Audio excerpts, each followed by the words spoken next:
जय गुरु जी, शुक्राना गुरु जी। सारी संगत को जय गुरु जी।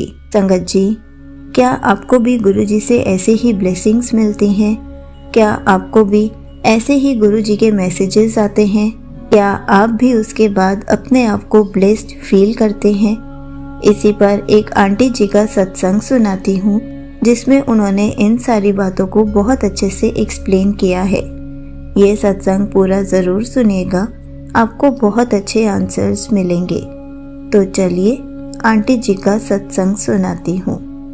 कुछ दिन पहले मैंने शुक्राना सत्संग शेयर किया था कि कैसे गुरुजी पेपर में मेरा साथ अंग संग होने का एहसास दिलाते हैं। आज ये सत्संग मैं शेयर कर रही हूँ जब पेपर होने के बाद ही मैं नेक्स्ट मंडे बड़े मंदिर गई थी, क्योंकि मैं रात को घर आते हुए लेट हो सकती थी और मैं बड़े मंदिर अकेली ही जाती हूँ।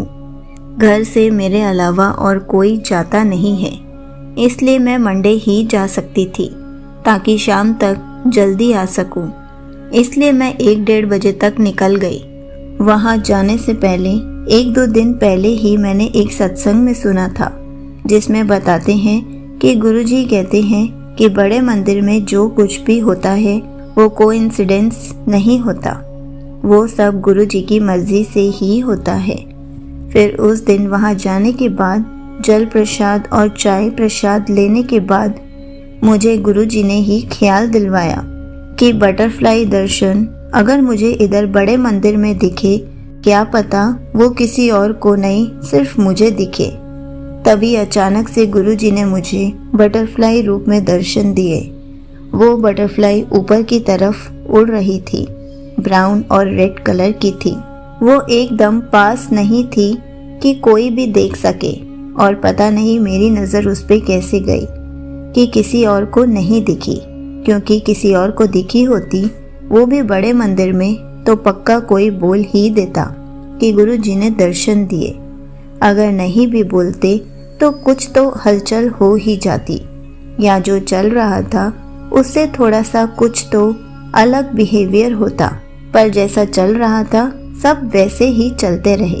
उस टाइम मैं मन में सोचने लगी कि गुरु जी ने मेरे मन में ये थॉट भी अभी ही दिया है, और इतने में ही उन्होंने दर्शन भी दे दिए, वो भी बड़े मंदिर में। ऐसा कभी सोच भी नहीं सकती थी गुरु जी ऐसे दर्शन देंगे।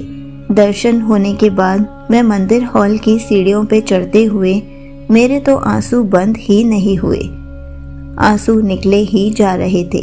ऐसे लग रहा था कि गुरु जी को पकड़कर बस रोती ही रहूं, उनसे बहुत बातें करूं। अपने आप को बस वहीं रख कर भूल जाऊं।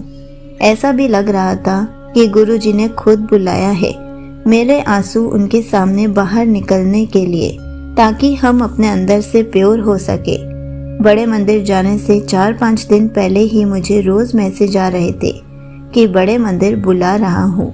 वहाँ से घर आने के बाद भी मुझे 3 दिन तक मैसेज आते रहे कि तुझे मंदिर बुला रहा हूँ। गुरुजी, आपका बहुत बहुत शुक्राना कि आप अपने बच्चों को इतना प्यार करते हो। यहीं पर आंटी जी का सत्संग समाप्त होता है। संगत जी, देखा आपने गुरुजी हमें कैसे अपने दर्शन देते हैं, कैसे अपनी प्रेजेंस फील कराते हैं। और जब भी हम बड़े मंदिर में जाकर रोते हैं तो गुरुजी हमारी बॉडी को प्यूरीफाई कर रहे होते हैं, हमारी सोल को प्यूरीफाई कर रहे होते हैं, इसलिए हमें तब रोना आ जाता है। संगत जी, जब भी गुरुजी हमें कोई मैसेज देते हैं तो उसको पूरा ज़रूर कराते हैं और हमें बहुत सारी ब्लेसिंग्स भी देते हैं।